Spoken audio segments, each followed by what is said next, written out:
Foreign language teachers are advocates for adventure.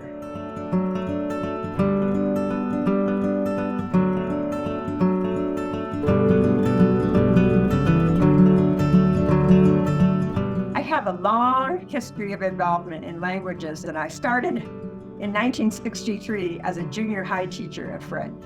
And then I spent 10 years as a high school teacher, and then I became a district administrator. And then I was a stage supervisor of languages. I also worked with the Fulbright Hayes. I led a group to Africa. But languages are always my passion. Sometimes I think I just stumbled from mission to mission to mission. You know, I didn't always plan in advance. I know I want to be a language leader at the national level. That was never in my dream castle there when I started.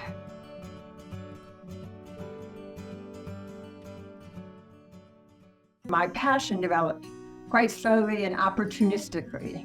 It wasn't just there from day one. And I was taking languages. I was so enthralled. And my father said to me, "Ann, what are you going to do for a living?" And I went, "A living?" He convinced me to get a minor in education, and that got it started. Once I was in a classroom, I loved it. When I started teaching, the materials we had were just horrible. The whole thing was ALM, audiolingual. The kids had to memorize dialogues. They could do it, but they didn't really know what they were saying. But the problem was we never had a common definition of proficiency, of assessment, of performance. You know, so when you would say, well, how are the students doing? Well, they've got an A. We didn't have any of the stuff that we have now. It's a whole different world. We were really out on the pioneer days, let me tell you.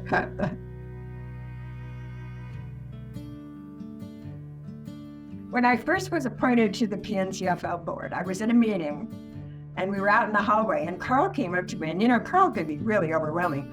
I'm going to change your world. And he did. It was fascinating. He introduced me to David Sheila.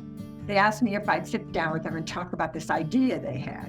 And it was for an assessment company. No one had done that before. It was such a brave, it was an audacious idea. I thought, wow, I'd like to think I contributed a few ideas. We never would have dreamed that afternoon what we were looking at in the future.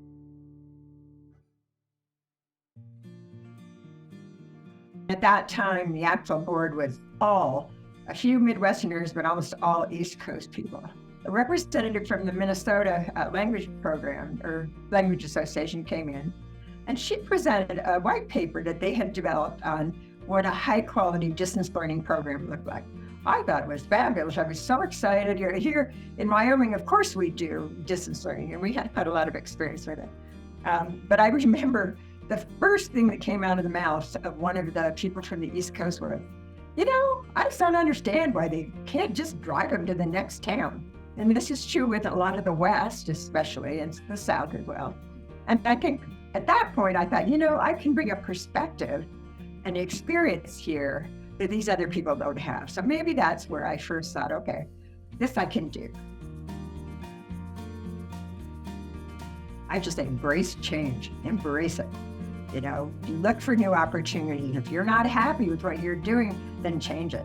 Don't let a job define you. You define your job.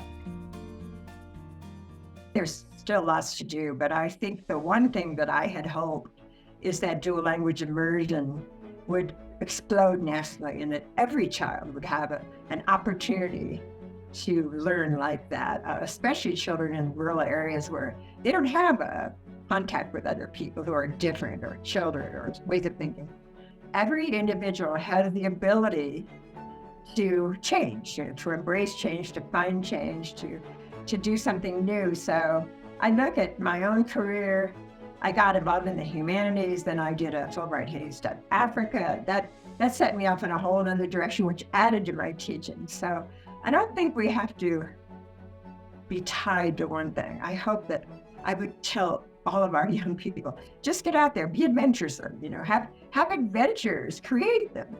And I always think languages, if you think about it, when you teach a language, you teach art, you teach history, you teach music, you know, we have this plethora of things that we can teach as language teachers. I think it adds to your ability to teach well when you have a wide variety of experiences and you have a wide variety of interests. And I don't think anybody sets out to win awards. You just have to do the best you can. It's like anyone else. I just hope at the end of the tape, when they look at me, they say, you know, she worked hard and she tried her best to make a difference. Right? That's all. Just a difference, but it was a difference.